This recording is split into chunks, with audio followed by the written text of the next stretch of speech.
Well, I did something yesterday to Katie that will go down in our family history as one of the more um, crazy and Lucy-like things I have ever done.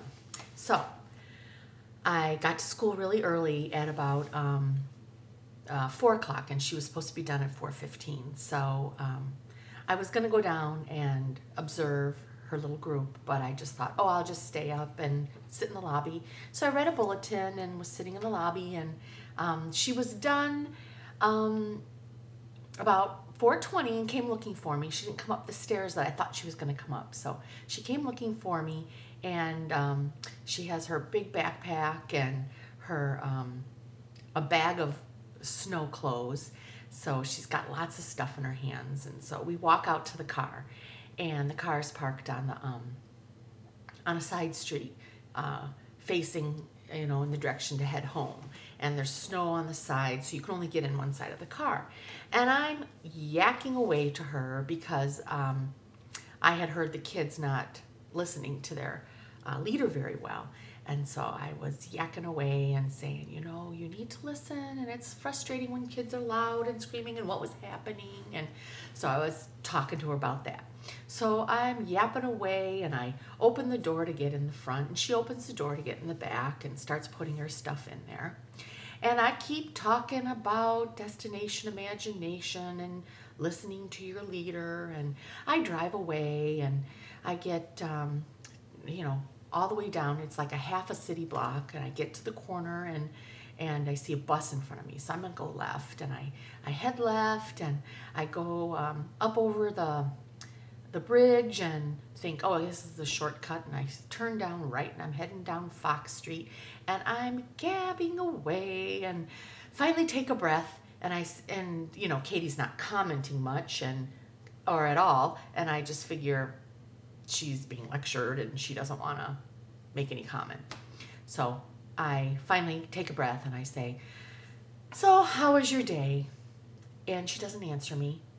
And I say, Katie, how was your day? And she doesn't answer me again. And I look up in the rearview mirror and I don't see her. And I think, oh, has she fainted in the back?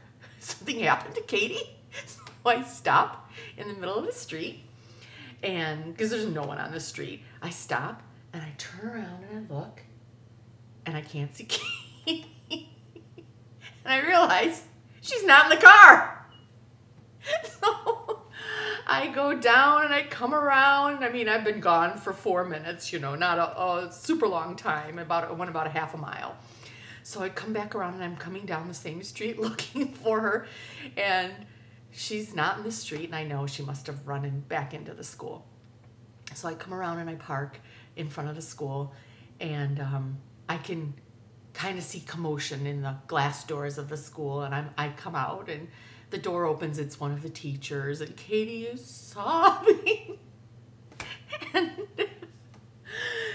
and I can hear the secretary at the top of the stairs laughing, because I am laughing hysterically that I have driven off without Katie and I don't even know it for a couple of minutes. And so I said, oh, I hugged Katie and I'm so sorry, and what had happened was, as I get in and she gets in, she put her stuff in the car, but she wanted to come around and sit in the front seat with me.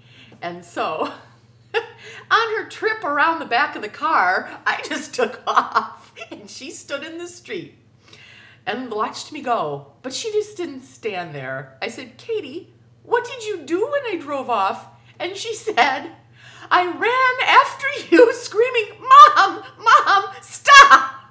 And she ran all the way to the stop sign. She ran all the way down to the end of the street, and I'm just driving along. I don't know. The poor child is traumatized, chasing me as I drive away.